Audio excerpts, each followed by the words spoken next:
Сместена во стегите на урбанистичката рамка, на само 7 километри од центарот на Скопје, покрај левата страна на автопатот Скопје-Куманово-Велес, помеѓу населбите Маџари и Чинто.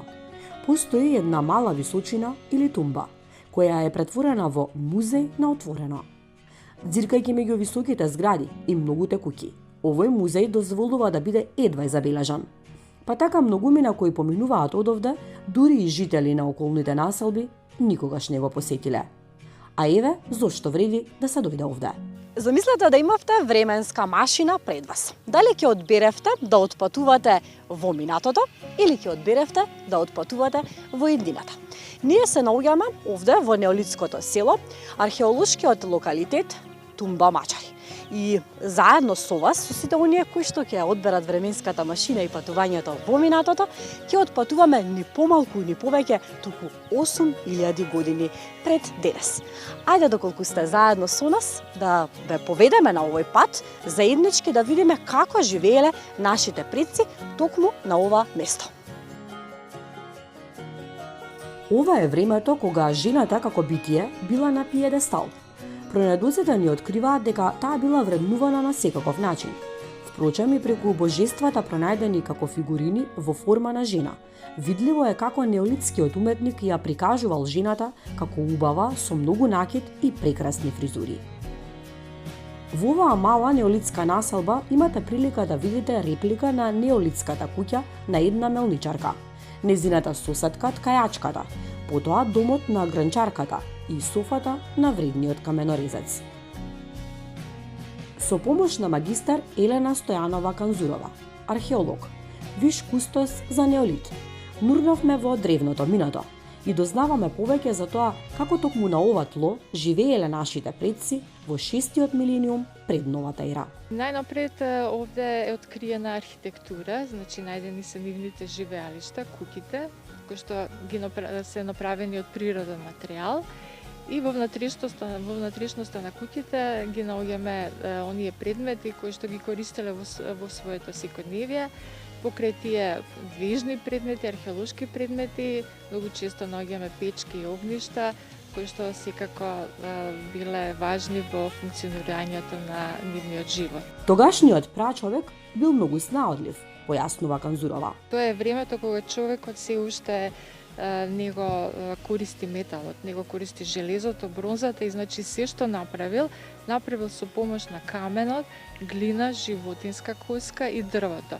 Благодарение на овие 4 материјали, тој ги правил своите живеалишта, куќи и сите оние алатки кои што му биле потребни во своето домаќинство и надвор, кога ги обавила своите земјоделски и сточарски активности.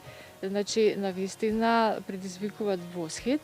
Со овој материјал да се направи сето тоа е навистина фасцинантно. Археологот живее за тие неколку мигови, кога од утробата на земјата ќе најде разни предмети и кога преку тие предмети ќе реконструираме историјата, во овој случај праисторијата на нашите предци.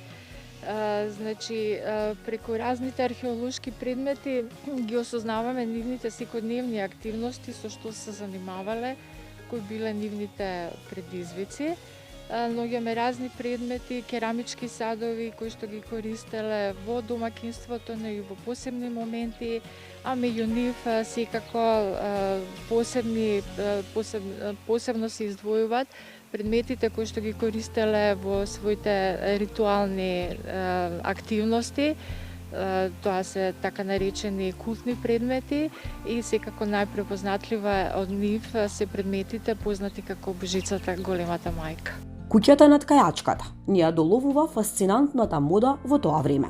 Се претпоставува дека луѓето во оваа неолитска населба живееле богато, а жените биле раскошни убавици. Одговор на овие прашања добиваме примарно преку така наречените женски фигуринки, антропоморфни скулптури и скоро на сите од нив кои што ги откриваме има представи на накид, има прекрасни представи на фризури Во текот на искупувањата наоѓаме и разни монестри, наоѓаме и разни предмети со дупчиња кои што веројатно служеле како накит или како некоја мајлија.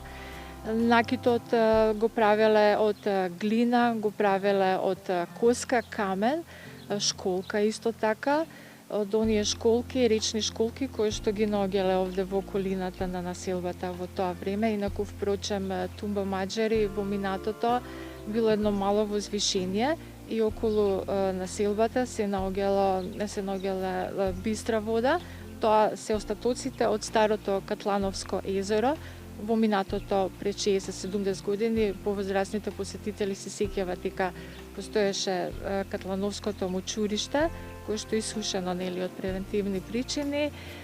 Тоа Катлановско мочуриште, тоа е езеро, било во непосредна близина на нашата населба Тумба Маџари и освен што ловеле риби, ловеле и школки, така да од остатокот од школките, освен во исхраната, ги користеле и за подготовка на накит. Археолошките истражувања не посочуваат и на тоа дека снаодливиот прачовек во неолитот ги открива првите тајни на земјоделието. Од земјоделието најмногу одгледувале пченица, јачмен и останати житни култури. Исто така продолжиле да ги собират плодовите кои што ги наоѓале во својата околина, но значи акцентот е ставено на земјоделието и секако сточарството. Ако претходно за исхраната месото го набавувале со помош на лов, сега за прв пат тие ги припитомуваат животните и најмногу одгледувале овци, кози, говеда, диви свињи. Често во исхраната исто така се наоѓал и еленот. Како се тоа го знаеме, веројатно посетителите или секој што се интересира ќе праша, значи одговор на ова добиваме преку оние животински коски кои што ги наоѓаме во текот на искупувањата и со помош на нашите колеги, археозоолози, кој што им е специјалност ова област, ги дефинираме, ги детектираме видовите на животните, возраста, дури болестите со кои што болувале животните во тоа време. Но во текот на искупувањата наоѓаме и човечки коски, човечки скелети. Овде на помош доаѓаат исто така нашите колеги антрополози и со нивна помош преку добиените информации, така да ја создаваме сликата и за физичкиот изглед на човекот пред 8000 години. На локалитетот Тумба Маџари првите ископувања започнале пред 40 години. До денес пронајдени се 12 живеалишта. Се предпоставува дека е најдено и светилиште во 1981 година, кога практично е најдена и првата куќа и во нејза е најдена познатата Божица Голема мајка. Се предпоставувало во тоа време дека е светилиште. Во подоцнежните искупувања најдени се слични такви предмети и објекти како во ова куќа која што се сметала дека е светилиште. И после се увидело дека практично во сите куќи се имало како мини каче, каде што жителите ги обавувале своите верски ритуални активности. И додека вие се воодушевувате на педантно подкастрените дрва, тревата како теписон без ниту најситен отпад, мирисот на бујниот јоргован ќе ве гали, а домакинот Тони Митров ќе ве причека со насмевка и радост дека сте пристигнале. И токму нему треба да му подадете рака, затоа што го одржува овој простор безпрекорно. Митров е и емотивно врзан со приказната наречена Тумба Маџари. Далечната 81 година, кога се отвори локалитетот Тумба Маџари, археологот Воислав Станев го има тука на слика, кога почна да го чистат теренот, пошто тука живееме ние, деца од радозналост, отивавме да видиме, ама и да помогнеме нешто. И после он не зема да не праша дали сакаме да работиме, се согласивме. Негде бевме околу 5-16 души. Мислам, деца со 2-3 години разлика. Почнавме го чистивме теренот, почнавме со сонда да се гледа овде на сликава, ева првата сонда овде.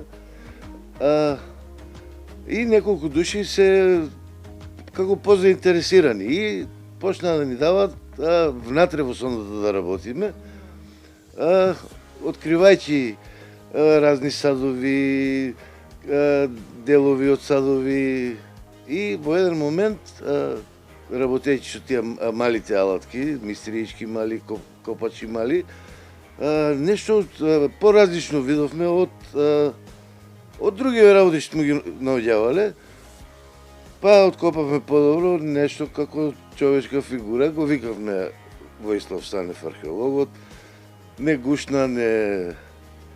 После ја извадија,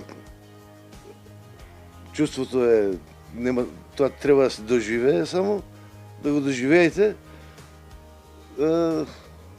Иначе, не можем вака да ви опишам. Вие всушност не знаевте тогаш што е тоа. Па, да ви кажам право, па не знае ни они.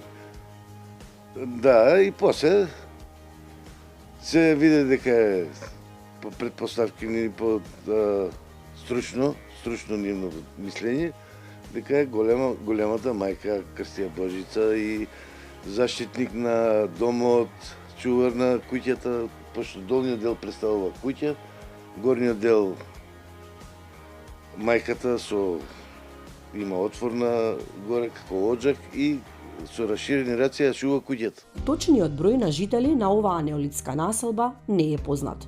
Се претпоставува дека ова била населба со средна големина. Археолозите се надеваат дека со помош на новата технологија геомагнетни скенирања набрзо ќе можат да бидат опфатени границите на оваа некогашна населба. Во овој музеј на отворено се изложени реплики, а сите оригинални пронајдоци се сместени во археолошкиот музеј. Реконструкцијата на неолитската населба е направена во 2008 година, а пред пандемијата овде се одржувала и културната манифестација посветена на големата мајка, која привлекувала многу посетители. Во Тумба Мажари најчесто одат училишни групи, но оддалеченоста од градскиот метеж, мелодијата на птиците, убаво уредениот зелен простор, нуди можност за совршен семеен пикник.